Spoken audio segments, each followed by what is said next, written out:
Hey y'all, it's Laura with the Slovak Farm coming back at you with another Paper Scraps card. And I really mean Paper Scraps this time. You remember this card that we made? Those medals that I told you not to get rid of? That's what these bad boys are. Genius! I like to think I am.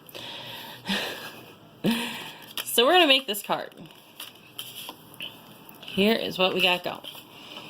We have a standard card base that measures 4 1/4 across the top. I always try to, I always want to say 4 1/2, but it's 4 1/4.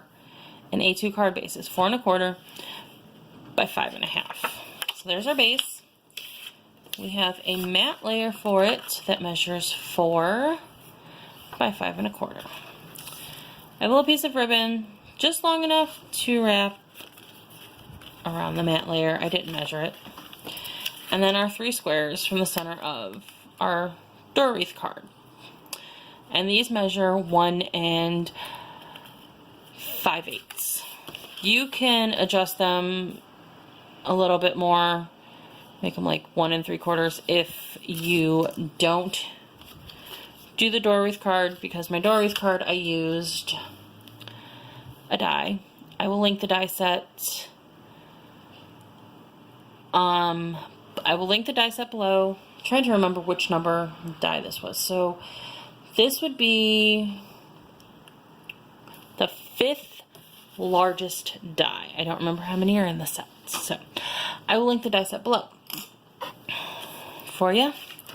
So we're going to start with our mat and our ribbon. And I just chose to use tear and tape this time because I was on a tear and tape work mission. That's what I'm using. So we're going to lay our mat down, put our ribbon. You want it not completely at the far edge, but you definitely want it close.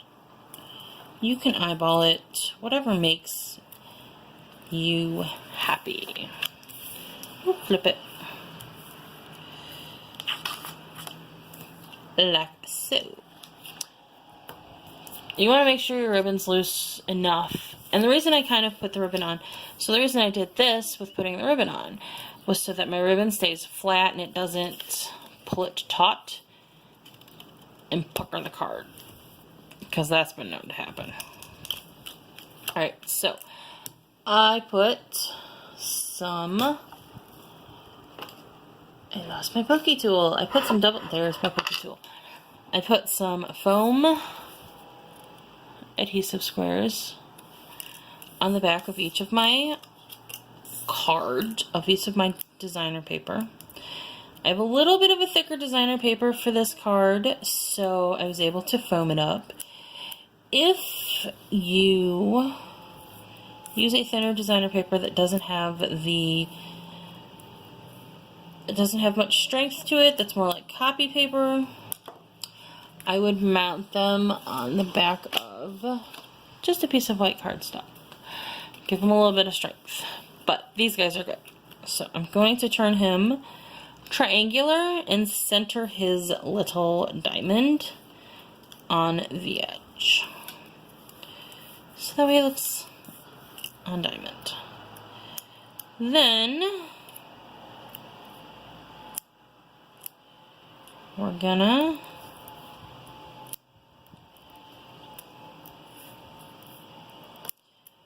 get the type off this guy. Sticky tape is difficult. I will link where I got this guy below. Also, it's affectionately called a pokey tool, I think, by everybody who crafts. It is actually a die release tool to help release some of your more intricate cutting dies. Alright, so this guy is gonna go up top like that, and he will sit a little bit on the ribbon. That's okay. That ribbon's a little bit thicker than the ribbon in this one. So, this little pokey tool makes pulling off the backing paper off of tear and tape and die release it and foam tape so much easier. So this guy goes underneath of the top guy, next to that guy. Voila! Look at that. We have a beautiful card base already. A gorgeous card front, and it's easy. Now, if you're mailing this, you might want to adhere one of your layers flat. Either your squares or your card backing. I like to hand deliver cards to folks, especially at the holidays. And yes, I am probably putting way more foam tape on there than I need, but I want it to stand up. So, and it does have a little bit of heft to it because it's got this stuff on the front. So, I put a little extra on there. But if you're mailing this, you might want to make either your diamonds flat or your matte layer flat. Because it might get a little bulky in the mailing with two different layers foamed up. I mean, you probably do it, but I would suggest checking that out. Alright, center that guy on there. Eyeball center him so he's got his nice border. And voila, there you go. Easy, breezy card. It uses the scraps from this guy. How easy was that? This didn't even take me 8 minutes to put together for you. It's a really simple card, but I think they're highly pretty. So this is the last of my Christmas in July cards. Sorry, my craft window is open because it is hot here and my craft room does not have air conditioning, so there might be some street noise. So this is the last of my Christmas in July cards just because I don't have a whole lot of time to film. I might do a one sheet wonder, 12 by 12 one sheet wonder later in the month. It will not be Christmas themed because I don't have Christmas themed 12 by 12 paper. So I did an 8.5 by 11 inch one sheet wonder. I've done this square card guy. I've done our door front wreath. I've done, I